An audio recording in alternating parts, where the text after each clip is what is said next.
Okay, so I got my setup going. I got my light, my camera, my microphone right here. I don't know if you can hear it. Now everything's shaking. My chair. I just did a couple trailer reactions, which I'll edit later on, either tonight or tomorrow. Um, but I just watched the trailer for National Geographic and Disney Plus, their collaboration on a show called Supernatural, which is about nature. Um, Not like supernatural things like ghosts and demons and I don't know, witches and vampires and whatnot. Not like their show, Supernatural, but you get what I'm talking about. Nature stuff. And it being supernatural, like super, whatever. But anyway, in the review, in the reaction, I started talking about um, how the way I was raised and not liking documentaries and science videos and stuff like that after a while, and that over the past year, I have begun to um, like it again, and I found it interesting, so I thought I'd briefly talk about it. Um, Honestly, I'm not sure if in that trailer reaction, when I edit it, if I'm going to keep all that in there. But if it is and you want to hear more, here it is. And if it isn't, I'm still talking about it here. So I figured I'd just talk about it for a little bit. Alright, so as far as documentaries go, science documentaries, history, um, stuff of that nature, growing up in a very conservative Christian household and also being homeschooled, we weren't allowed for a while to watch many shows, movies, things of that nature. I remember for the longest time, the only cartoon I'd ever seen was a little bit of, I don't know, a little bit of Looney Tunes, and like The Many Adventures of Winnie the Pooh, which was an animated movie, not a cartoon, but semantics, right? And the Toy Story films. So, like, that was kind of like all my exposure to like that kind of stuff. Um, and then for a while, we didn't watch any of that either. So when we would watch stuff, we'd watch these Christian documentaries and science programs. There were these tapes called. I actually don't remember what they were called, but it was done by the Moody Science Institute, and they were like 20-minute videos, and they were shot in like the 50s or 60s, and there was some interesting stuff, but it was severely outdated. I'm sure a good amount of the science facts were um, wrong and have been debunked at this point. But it was interesting. But the thing was, when you watched the same 10 VHS tapes over and over and over and over, it just got really boring and, I don't know, annoying, because like for me, I knew there was so much more content out there to watch. It was like, why am I stuck watching these same things over and over? Like, there's so much more out there to explore. So, anyhow, over my early years and teenage years, we did a lot of documentary watching and science and history and space and stuff like that. A lot of the time it was required to watch um, by my parents as part of our homeschooling. And a lot of it, I wouldn't say all of it, but a lot of it was very Christian, excuse me, was very Christian based. And there's nothing wrong with that, but again, both sides of the spectrum, whether you're Christian or atheist or whatever, when they make shows or movies, it always seems like there's somewhat of an agenda or differing opinions. I like to use the term propaganda because that's what it is. I think there can be true propaganda and false propaganda. Um, as I believe it was Hitler said, the best way to tell a convincing lie is to put portions of the truth in there. So, I'm paraphrasing, of course. But anyhow, so it was very biased, from the Christian viewpoint. Then we started watching more things about space, and they were always talking about evolution, which we didn't believe in. And so, my mom had a huge problem with it. My dad loves space, so he, just said ignore that part and just whatever. But anyway, I guess that's all backstory. The main point I'm trying to get here is just telling you something about me and my personality is that I've realized over the past few years that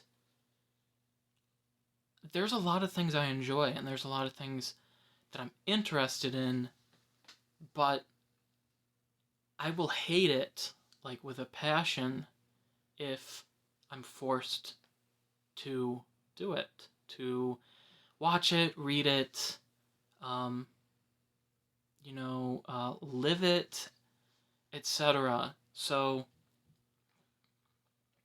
like, I hated schooling growing up. I had a lot of trouble understanding things. I applied myself really, really hard. I had lots of issues. I didn't really get the help that I feel could have helped me along the way. I'm not blaming anybody, but this is just truth. So I kind of just hated schooling, and when schooling was over, I'm like, I'm done. I'm never reading another book again, basically. I don't want to learn anything else. I'm never doing anything education again.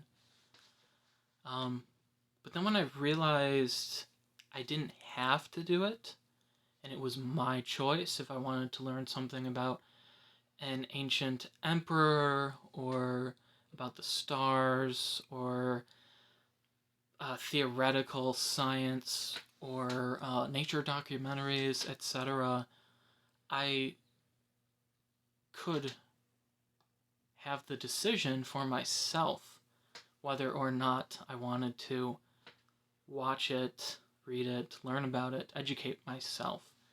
And so having that freedom of finally having choice to explore and do what I wanted to made me realize, like, there actually was a lot of things that I was forced to do that I ended up hating, but when I was given the choice to make my own choices and decide whether or not to watch it, I was actually interested in those things. Same thing with piano. I play piano, as most of you know if you've seen or been subscribed to my channel. But I hated learning piano too. My teacher was bad.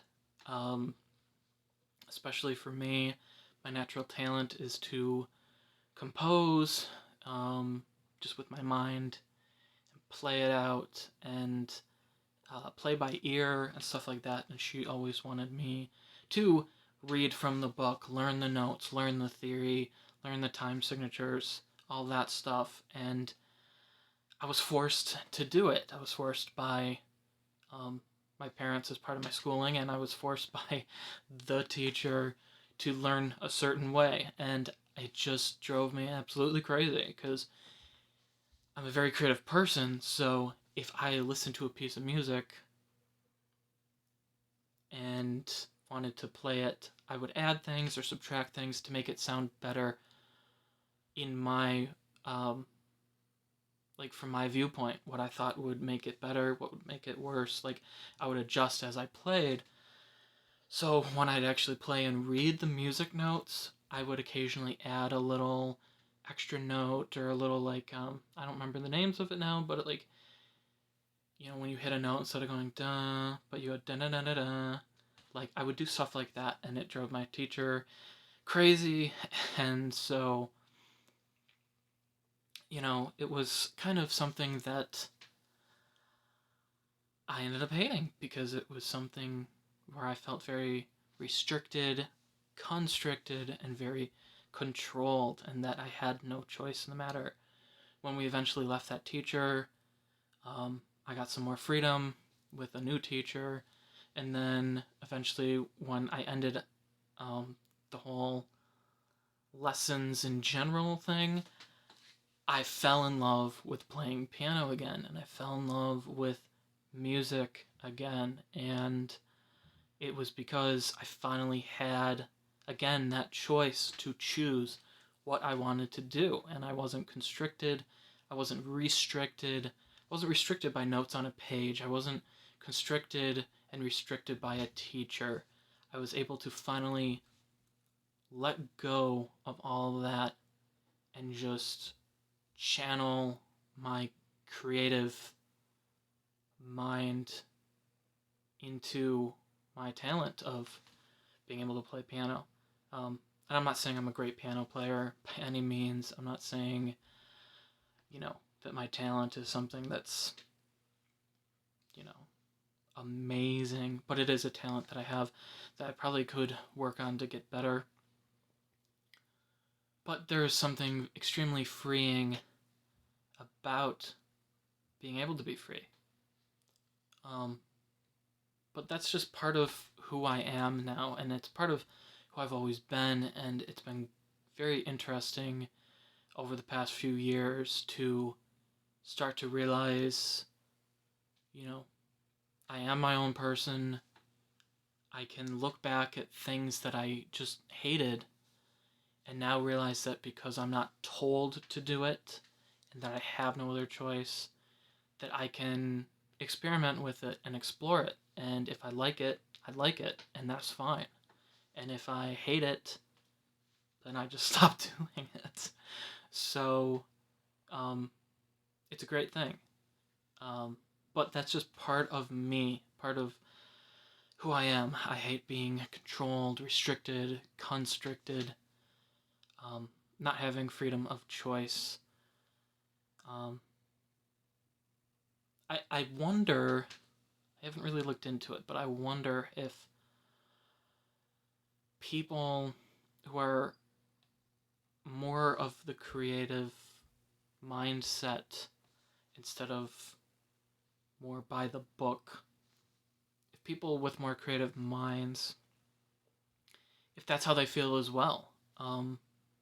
There is nothing worse to a creative mind than to be told you can't do this or you must do it this way. There is really nothing worse. I have a very creative mind. It's a blessing and a curse because it also creates things in my head, like scenarios that have never happened and will never happen, that I get emotionally caught up in. Things like that.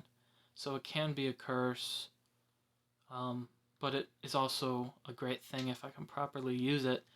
And when you're someone like that and someone is controlling you and telling you you can't do this, but you can do this and you must do it this way, things like that, whether it's a book, music, parents, teachers, friends, mentors, pastors, there's nothing worse to a creative mind than to have that done to them.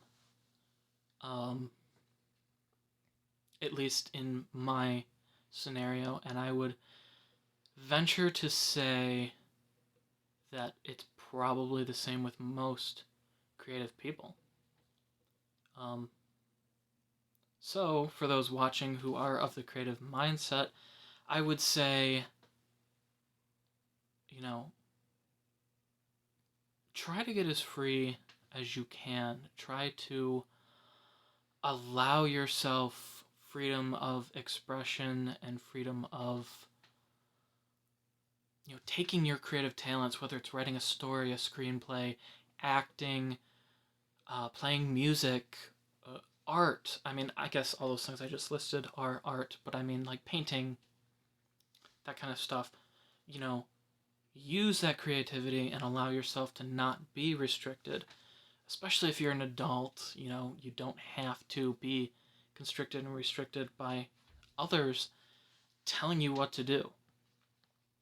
So I guess that's what I'm saying to the creative people out there, and also saying to you guys that um, I can understand the blessings and the curses of being creative, and you're not alone. To those watching who aren't of the creative mindset, but you want to support, excuse me, but you want to support someone in your life who you know is creative and who has talent that is being stifled either by their own emotions and uh, um,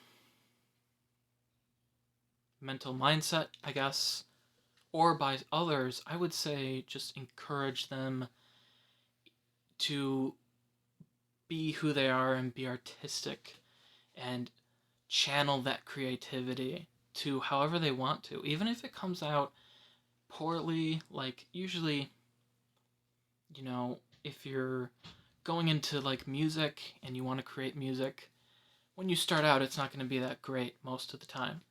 But as you learn and tap into your creativity and learn what sounds good and what not, it gets better. So even if you are encouraging a creative person to let go and be creative, some of their stuff might not be good at first, but don't mock it, don't hate it, don't make them feel like it sucks, even if it does. You know, constructive criticism is great, but sometimes, especially for creative people when they're starting out into the world of creativity, I really think that positive reinforcement really is better than constructive criticism.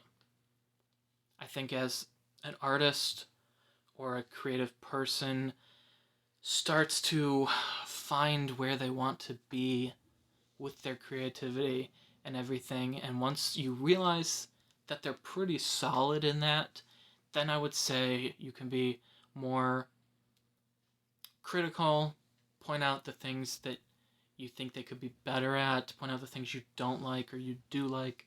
You know, obviously with tactfulness, but I think that's when you can have more constructive criticism and even negative criticism at some points. But in the beginning, just use positive reinforcement, I would say. Not really sure how to end this. This was kind of a, not a rant, but a rambling. I didn't really mean for it to be this long. I'm not sure if I'm even going to edit this. I might just upload it in one fell swoop. It's kind of raw. It's kind of straightforward. Kind of feels like me talking instead of edited, so I probably won't edit. If I do, it'll be just very small things. But yeah. So again, that's part of me is, man, I hate being restricted, controlled, constricted, and I don't think many people do like that, to be honest. I mean, what is the most essential thing? What are the three most essential things that people are looking for in their life? In my opinion, it's love, peace, and freedom. Those are three very, very important aspects of life for anyone. But I feel like with people who are creative, that having freedom is just an incredible asset, and an incredible, I don't even know how to put it, it's just an incredible thing to have. So if you are a creative person, try to look at your life and say, how can I get more free to be more creative? What am I doing to hold myself back, and what are others doing to hold me back that I can either set boundaries with or stand up and say, I'm going to do things my own way, and or even lost my train of thought, but you get what I'm saying. Oh yeah, or even don't even tell those people those things, just become creative. Well, you're already creative, but become free of people holding you back. I think oftentimes we feel like we're thrown in a prison, and we're really not. It's all just people projecting a prison that's not really there. So I think when you can get that through your mind and then be like, oh, I can do what I want. I can be who I want. I can create, I can be art. I cannot just create art, but I can be art myself. I think that's an amazing thing, and sometimes sometimes we are our work. Man, that's a hard sentence to say. Sometimes we're our worst enemy when it comes to that. So always make sure you do some self-reflection and say, what is holding me back that's me? So do that. So I guess I want to encourage you to do that. Explain, like I said, how I am, to give people more of an insight on that, and help those who aren't creative. And there's nothing wrong with that, but help those who aren't creative to understand us creative people, us artists, on a better level. So I hope this video helped the non-creatives and the creatives also. Did any of this make sense? I don't know if it did, so whatever you thought, comment below. I'd be very interested in reading. I know I say that at the end of all my videos, but I really would. I don't usually say things that I don't mean, so if I say I'm interested in reading it, I am. So, this video is about 23 minutes long.